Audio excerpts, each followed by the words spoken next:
ಟ್ರಾನ್ಸ್ಪ್ಲಾಂಟದಲ್ಲಿ important point ಅಂದ್ರೆ patients research ಮಾಡುವಾಗ ಏನ್ ಇಂಪಾರ್ಟೆಂಟ್ ಪಾಯಿಂಟ್ ನೋಡ್ಬೇಕಂದ್ರೆ ಹೇರ್ ಲೈನ್ ನ್ಯಾಚುರಲ್ನೆಸ್ ನೋಡ್ಬೇಕು.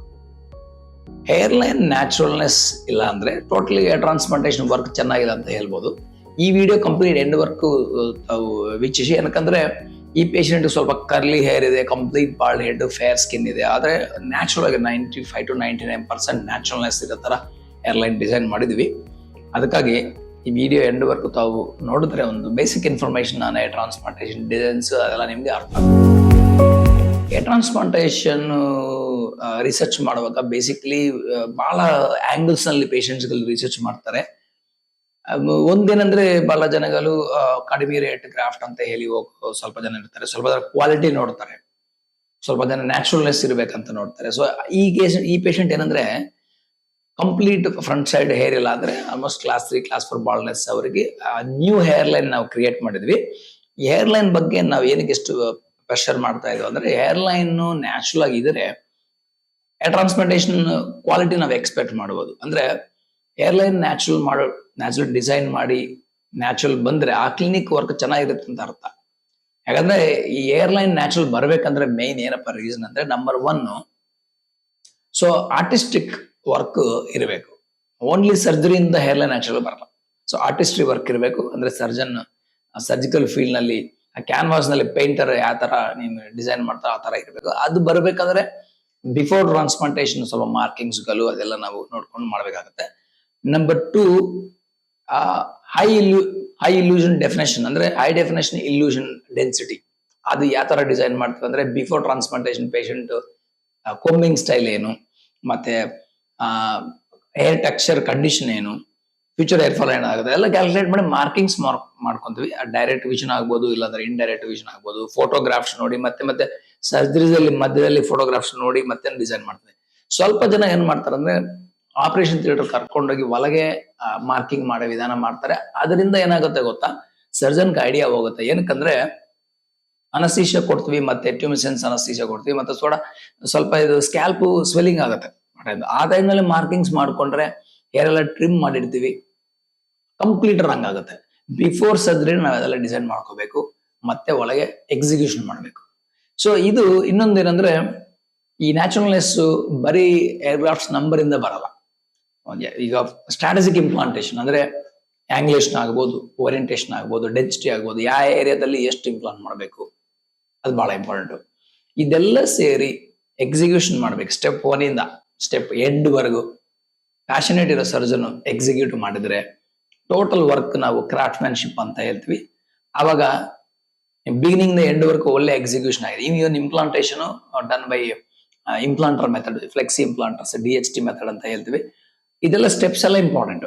ಇದೆಲ್ಲ ಮಾಡಿದ್ರೇನೆ ನ್ಯಾಚುರಲ್ ಆಗಿ ಹೇರ್ ಲೈನ್ ನಿಮ್ಗೆ ಬರ್ತದೆ, ಇಲ್ಲ ಅಂದ್ರೆ ಬರಲ್ಲ. ಈಗ ಸ್ವಲ್ಪ ಜನಗಳು ಏನ್ ಮಾಡ್ತಾರೆ ಅಂದ್ರೆ ಈ ಗ್ರಾಫ್ಟ್ಸ್ ನಮ್ಗೆ ಜಾಸ್ತಿ ಬೇಕು ಅಂತ ಹೇಳಿ ಕಡಿಮೆ ಪ್ರೈಸ್ ಎಲ್ಲಿ ಮಾಡ್ತಾರೆ ಅಲ್ಲಿ ಹುಡುಕೊಂತಾರೆ. ಅದು ಮಾಡಿದ್ರೆ ನಿಮ್ಗೆ ಏನಾಗುತ್ತೆ ಅಂದ್ರೆ ಬ್ಯಾಕ್ ಸೈಡ್ ಕಂಪ್ಲೀಟ್ ಡೋನರ್ ನಿಮ್ಗೆ ನಾಶನ ಆಗುತ್ತೆ, ಮತ್ತೆ ಫ್ಯೂಚರ್ದಲ್ಲಿ ಹೇರ್ ಟ್ರಾನ್ಸ್ ಮಾಡಕ್ ಅವಕಾಶ ಹೋಗುತ್ತೆ.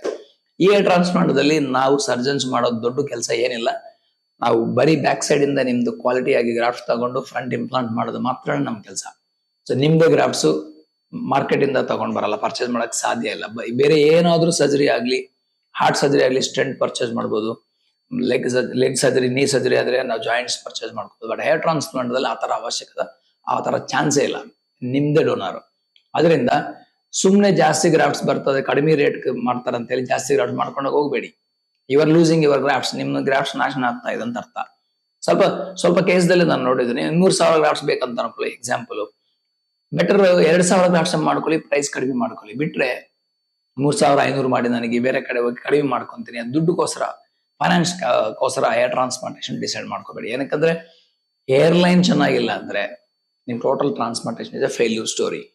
ಸೊ ಎಲ್ಲರಿಗೂ ಫ್ಯೂಚರ್ ನಲ್ಲಿ ಹೇರ್ ಫಾಲ್ ಆಗ್ತಾನೆ ಇರ್ತದೆ. ಅವಾಗ ನಿಮ್ ಸೆಕೆಂಡ್ ಥರ್ಡ್ ಸೆಷನ್ ಬೇಕಾಗಬಹುದು, ಡಿಪೆಂಡಿಂಗ್ ಆನ್ ಫ್ಯಾಮಿಲಿ ಹಿಸ್ಟ್ರಿ. ಅಂತ ಪೇಷಂಟ್ಗೆ ಬ್ಯಾಕ್ ಸೈಡ್ ಫಸ್ಟ್ ಟೈಮ್ ಜಾಸ್ತಿ ಹೇರ್ ಹಾರ್ವೆಸ್ಟ್ ಮಾಡಕ್ ಹೋಗಿ ಹಾಲ್ ಮಾಡ್ಬಿಟ್ರೆ ಫ್ಯೂಚರ್ದಲ್ಲಿ ನಿಮ್ಗೆ ಗ್ರಾಫ್ಟ್ಸ್ ಸಿಗಲ್ಲ. ಅದಕ್ಕಾಗಿ ಎನಿ ಹೇರ್ ಟ್ರಾನ್ಸ್ಪ್ಲಾಂಟೇಶನ್ ಸರ್ಜನ್ ಆಗ್ಲಿ, ಕ್ಲಿನಿಕ್ ಆಗ್ಲಿ ಚೂಸ್ ಮಾಡ್ಕೋಬೇಕಂದ್ರೆ ಹೇರ್ ಲೈನ್ ಒಂದು ನೋಡಿದ್ರೆ ನಿಮ್ಗೆ ಐಡಿಯಾ ಬರ್ತದೆ. ಯಾಕಂದ್ರೆ ಹೇರ್ ಲೈನ್ ನ್ಯಾಚುರಲ್ನೆಸ್ ಇಲ್ಲ ಅಂದ್ರೆ ಅವ್ರ ಕೆಲಸನೇ ಬರಲ್ಲ ಅಂತ ಅರ್ಥ. ಮತ್ತೆ ಕ್ರೌನ್ ನಲ್ಲಿ ಇಂಪ್ಲಾಂಟ್ ಮಾಡುವಾಗ ಅದಿನ್ನೂ ಕಷ್ಟ. ಸೊ ಅದರಲ್ಲಿ ಸುಳಿ ಇರುತ್ತೆ, ಆಂಗ್ಯುಲೇಷನ್ಸ್ ಎಲ್ಲ ಬೇರೆ ಬೇರೆ ಇರುತ್ತೆ.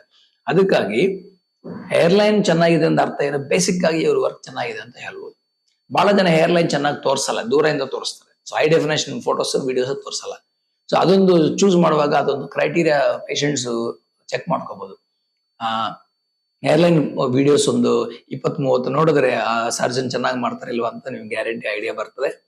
ಮತ್ತೆ ಡಿಸ್ಕಷನ್ಸ್ ಬರುವಾಗ ಯಾವ ತರ ಹೇರ್ಲೈನ್ ಡಿಸೈನ್ ಮಾಡೋದು ಬೇರೆ ಇರ್ತದೆ, ನಾವು ಇಂಪ್ಲಾಂಟೇಶನ್ ಮಾಡಿ ಆದ್ಮೇಲೆ ಇನ್ನೊಂದ್ ತರ ಕಾಣ್ತದೆ. ಆಫ್ಟರ್ 8 months ರಿಸಲ್ಟ್ಸ್ ಬರ್ತದಲ್ವಾ. ಬೇರೆ ಏನ್ ಸರ್ಜರಿ ಆದ್ರೂ ರಿಸಲ್ಟ್ಸ್ 1 to 2 months ನಲ್ಲಿ ಬರ್ತದೆ. ಬಟ್ ಇದು ಏರ್ ಟ್ರಾನ್ಸ್ಪ್ಲಾಂಟ್ ಮಾತ್ರ 8 ತಿಂಗಳಾಗುತ್ತೆ to get a natural density results. ಅದರಿಂದ ಹೇರ್ಲೈನ್ ಡಿಸೈನು ಇಂಪ್ಲಾಂಟೇಶನ್ ಆದ್ಮೇಲೆ ರಿಸಲ್ಟ್ಸ್ ಅದೆಲ್ಲ ಬೇರೆ ಬೇರೆ ಇರುತ್ತೆ, ಸರ್ಜನ್ ಗೊತ್ತು. ಅದಕ್ಕಾಗಿ ಡಿಸ್ಕಷನ್ಸ್ ಮಾಡಿ ಮಲ್ಟಿಪಲ್ ಒಪಿನಿಯನ್ಸ್ ತಗೊಳ್ಳಿ, then go for the transplantation and price compare ಅದೆಲ್ಲ ಮಾಡ್ಕೋಬಹುದು. ಸೊ ಒಟ್ಟಿಗೆ ಯಾರಾದ್ರೂ ಕಡಿಮೆ ಏರ್ ತಗೊಂಡು ಯೂಸ್ ಮಾಡಿ, ಕಡಿಮೆ ಏರ್ ಯೂಸ್ ಮಾಡಿ, ಕಡಿಮೆ ಡೋನರ್ ಯೂಸ್ ಮಾಡಿ ಒಳ್ಳೆ ಡೆನ್ಸಿಟಿ ನಿಮ್ಗೆ ಕೊಡ್ತಾರೋ ಅದು ನ್ಯಾಚುರಲ್ ಆಗಿ ಇರ್ತದ, ಆವಾಗ ಅದು ಬೆಸ್ಟ್ ಕ್ಲಿನಿಕ್ ಬೆಸ್ಟ್ ವರ್ಕ್ ಅಂತ ನಾವು ಹೇಳ್ಬೋದು. ಈ ಪೇಷಂಟ್ಗೆ almost class 3, class 3 or class 4 ತರ ಬಾರ್ಡರ್ಸ್ ಇದೆ, complete beard in the front. Curly hair ಅಂತ ಹೇಳ್ಬಾರ್ದು, coarse thick hair, wavy hair ಅಂತ ಹೇಳ್ಬೋದು. ಸೊ ಇವ್ರಿಗೆ ಏರ್ಲೈನ್ ಡಿಸೈನ್ ಮಾಡೋದು ಬಹಳ ಕಷ್ಟ. ಏನಕ್ಕಂದ್ರೆ ವೇವಿ ಹೇರ್ ಥಿಕ್ ಹೇರ್ ಸ್ವಲ್ಪ ಬ್ಲೆಂಡ್ ಆಗೋದಿಲ್ಲ. ಅವಾಗ ಫೈನ್ ಗ್ರಾಫ್ಟ್ಸ್ ನಾವು sides of the scalp harvestation ಮಾಡ್ಕೊಂಡು ಇಂಪ್ಲಾಂಟ್ ಮಾಡ್ಬೇಕಾಗತ್ತೆ. ನೋಡಿದ್ರೆ ನೀವು ನ್ಯಾಚುರಲ್ 95% ಆಫ್ ನ್ಯಾಚುರಲ್ ಸ್ಟೈಲ್ ಕಾಣ್ತಾ ಇದೆ. ಮತ್ತೆ ಮಧ್ಯದಲ್ಲಿ ಬ್ಲೆಂಡಿಂಗ್ ಹೈ ಡೆಫಿನೇಷನ್ ಇಲ್ಯೂಷನ್ ನಾವು ಕೊಟ್ಟಿದೀವಲ್ವಾ, ಅದೆಲ್ಲ ನಾವು ಅಲ್ಲಿ ಮಲ್ಟಿಪಲ್ ಗ್ರಾಫ್ಟ್ಸ್ ಇಂಪ್ಲಾಂಟ್ ಮಾಡ್ಬೇಕಾಗುತ್ತೆ. ಸೊ ಈ ಪೇಷಂಟ್ಗೆ ಸ್ವಲ್ಪ ಹೇರ್ಲೈನ್ ತಗೊಂಡಿದ್ವಿ, ಯಾಕಂದ್ರೆ ಎರ್ಲಿಯರ್ ಅವ್ರಿಗೆ ಹಂಗೆ ಇತ್ತು ಹೇರ್ಲೈನ್, ಅದೇ ತಗೊಂಡಿದ್ವಿ. ಅದೇ ರೀತಿ ಫ್ಯೂಚರ್ ಬ್ಯಾಲೆನ್ಸ್ ಸ್ವಲ್ಪ ಬ್ಯಾಕ್ ಸೈಡ್ ಬರ್ಬೋದು, ಅವಾಗ ಸೆಕೆಂಡ್ ಟೈಮ್ ಮಾಡಕ್ ಅವಕಾಶ ಬಿಟ್ಟಿದ್ವಿ. ಅಂದ್ರೆ ಬ್ಯಾಕ್ ಸೈಡ್ ಡೋನರ್ ಡ್ಯಾಮೇಜ್ ಮಾಡಿಲ್ಲ. ಸೊ ಏಜ್ ಅರೌಂಡ್ 29-30 ಇಯರ್ಸ್ ಅವ್ರಿಗೆ ನೀವು ಕೋಮ್ ಮಾಡಿ ನೋಡಿದ್ರೆ ಬ್ಯೂಟಿಫುಲ್ ಆಗಿ ನ್ಯಾಚುರಲ್ ಟ್ರಾನ್ಸಿಷನ್ ಜೋನ್ ಬಂದಿದೆ ಹೇರ್ಲೈನ್ ದಲ್ಲಿ, ಮತ್ತೆ ಮಿಡ್ ಸ್ಕ್ಯಾಲ್ಪ್ ಡೆನ್ಸಿಟಿ ಬಹಳ ಚೆನ್ನಾಗಿ ಬಂದಿದೆ. ಸೊ ಇದು ನ್ಯಾಚುರಲ್, ಅಂದ್ರೆ ಈ ತರ ನ್ಯಾಚುರಲ್ ಕಾಂತಾರೆ ಅದು ಒಳ್ಳೆ ಟ್ರಾನ್ಸ್ಪ್ಲಾಂಟ್ ಅಂತ ನಾವು ಹೇಳ್ಬೋದು. ಯಾರು ಕಣ್ಣು ಹಿಡಿಯೋಕೆ ಆಗೋದಿಲ್ಲ, ಇವನ್ ಹೇರ್ ಸ್ಟೈಲಿಸ್ಟ್ ಆಗ್ಲಿ ಅವ್ರ ಮನೆಯವರಾಗ್ಲಿ ಟ್ರಾನ್ಸ್ಪ್ಲಾಂಟೇಶನ್ ಮಾಡಿದ್ರಂತ ಅವ್ರಿಗೆ ಯಾರಿಗೆ ಕಣ್ಣು ಹಿಡಿಯೋಕೆ ಆಗ್ಲಿಲ್ಲ. ದಟ್ ಮೀನ್ಸ್ ಅದು ಬೆಸ್ಟ್ ಟ್ರಾನ್ಸ್ಪ್ಲಾಂಟ್ ಅಂತ ನಾವು ಹೇಳ್ಬೋದು. So thank you guys.